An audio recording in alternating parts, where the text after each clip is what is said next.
are walking through a valley in what is now southern France. It is 40,000 years ago. You spot smoke from another fire, half a mile off. You are not alone out here. Another group of humans lives on this land, hunts these same herds, sleeps under this same cliff overhang when the snow comes. They are not like you. Heavier brow, broader chest, stronger in almost every measurable way. For thousands of years, this has just been normal. Two kinds of people sharing one world. Then it stops. Not all at once. A generation here, a cave abandoned there, then another. Then the fires on that ridge just do not come back.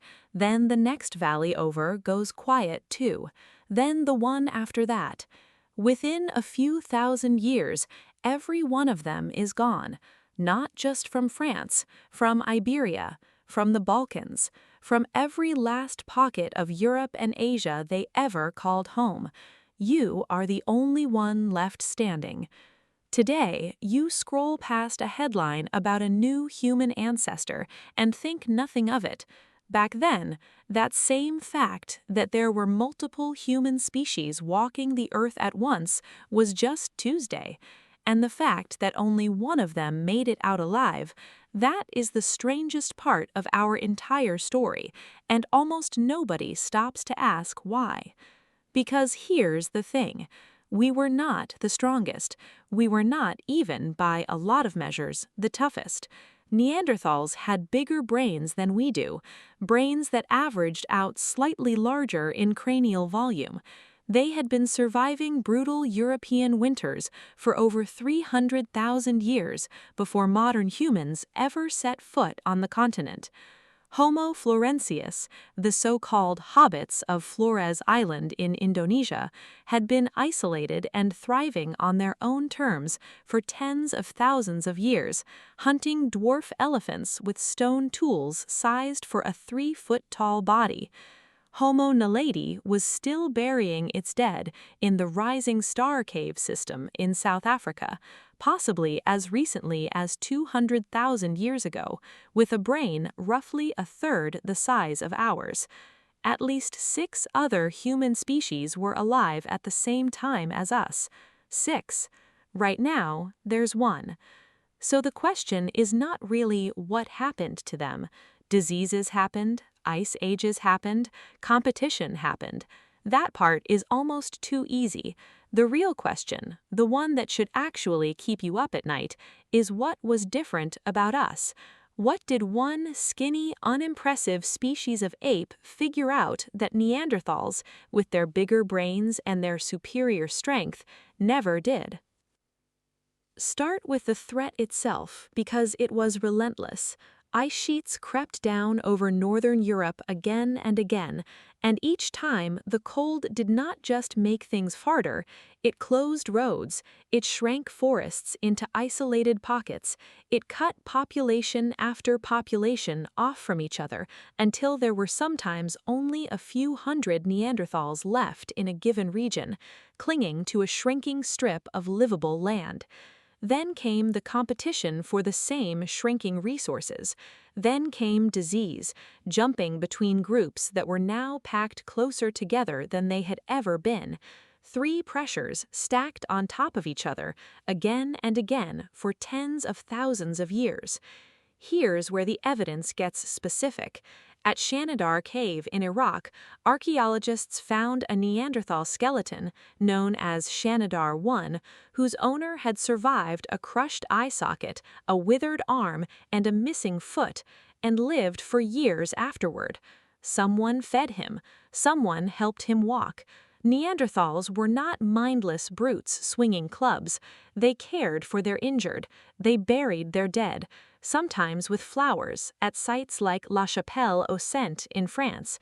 They were, by almost every definition, deeply human.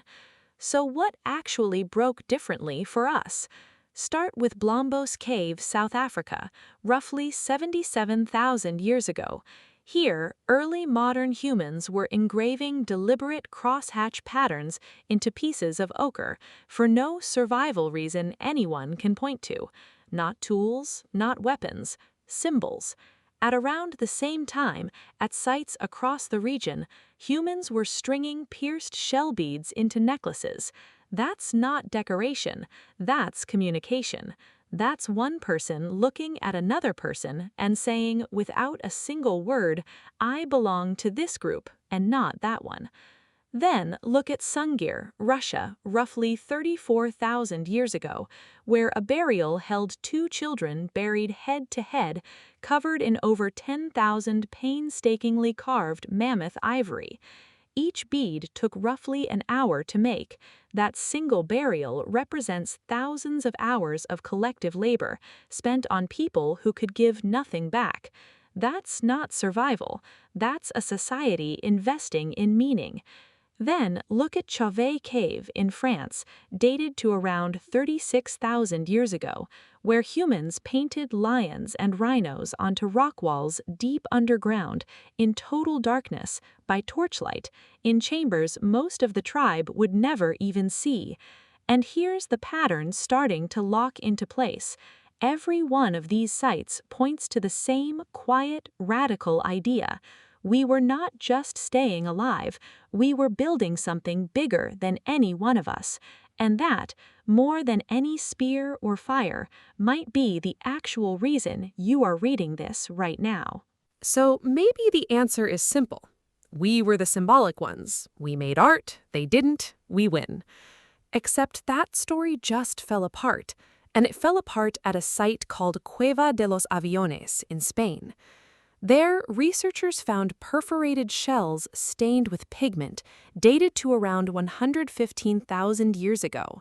Neanderthal shells, Neanderthal pigment. Tens of thousands of years before modern humans ever reached that part of the world. And at Cueva de Ardales, also in Spain, there are red ochre paintings on stalagmites dated to over 64,000 years ago, at a time when no modern human had set foot on that continent. Neanderthals were painting caves too. But here's where it gets interesting, because the symbols were never really the point. The point was what the symbols were for. Look at the scale. Modern human sites like Blombos and Sungir aren't isolated flashes. They're part of a network. The same style of bead shows up at sites hundreds of miles apart. That means groups of humans who never met face to face were still trading, copying, and recognizing each other's symbols. Neanderthal symbolic behavior, as real as it was, stayed local, small, scattered. It rarely traveled. And that difference in scale might trace back to something even more basic: raw numbers. Anthropologist Ted Goebel put it plainly in his research on Ice Age population dynamics. It wasn't cognitive superiority driving the outcome, so much as connectivity, the sheer capacity to stay linked to other groups when everything else was collapsing. Wider networks meant more mates, more ideas, more chances to recover from catastrophe. A Neanderthal band that lost its best toolmaker might lose that technique forever. A modern human band that lost its best toolmaker could still learn it from the next group over, 3 valleys away, because someone, at some point, had bothered to stay in contact. But don't let this turn into a simple story of us being better and them being worse, because for over 5,000 years, in places like the Levant, modern humans and Neanderthals lived side by side, not just coexisting, but interbreeding. Nearly everyone alive today with non-African ancestry carries somewhere between 1% and 2% Neanderthal DNA. They didn't just vanish from the earth. In a very real, very literal sense, they're still walking around in you, right now, reading this sentence. That 1% of DNA in your own cells is proof of something bigger. It proves connection wins, every time. So picture it one more time. The valley in France 40,000 years ago, 2 fires burning within sight of each other. One line goes on to build cities, split the atom, put a probe on Mars. The other line goes quiet, generation by generation, until the last fire on that ridge just doesn't come back. Not because of a stronger back, not because of a bigger brain, because of a bead traded 3 valleys over that told a stranger you were one of them. A crosshatch on a rock in South Africa, a necklace worn 1,000 miles from where the shell was found, a grieving family spending 1,000 hours on ivory beads for a child who would never wear them. None of it kept anyone warmer, none of it caught anyone dinner. All of it kept them connected. And that connection is the whole answer. Not the smartest species survived, not the strongest. The one that figured out, somewhere in the dark, by torchlight on a cave wall no one else would ever see, how to make a stranger feel like family. You are not just descended from the humans who survived the last ice age. You are descended from the ones who never stopped reaching out to the next valley over, and the next, and the next. Somewhere out there, right now, is the next valley over. The question is whether you're still reaching.